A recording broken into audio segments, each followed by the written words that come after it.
unashindwa kupata subtitles za Kiswahili kwenye YouTube app, kama unataka kuangalia video zako ukiangalia subtitle unakosa ya Kiswahili. YouTube hainaga lugha ya Kiswahili kwenye app yake, ila kuna namna au njia nyepesi tu utafanya ambapo itakupa subtitle ya Kiswahili.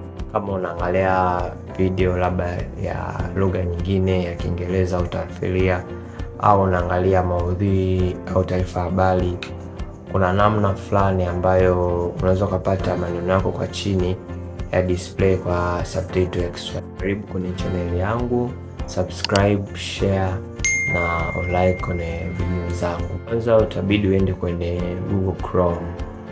Ukishaenda kwenye Google Chrome pale uta search YouTube. Ukisearch YouTube utafungua, utaingia kwenye ile link ya kwanza.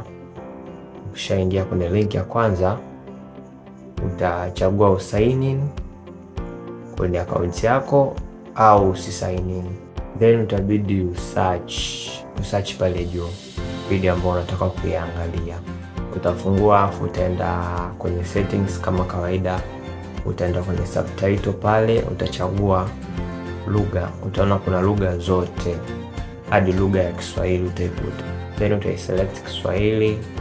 Then ukisha select Kiswahili utashangaa video ambazo unazoziangalia zina lugha ya Kiswahili. Asante guys, follow, like na share kwenye video zangu ili kujifunza more.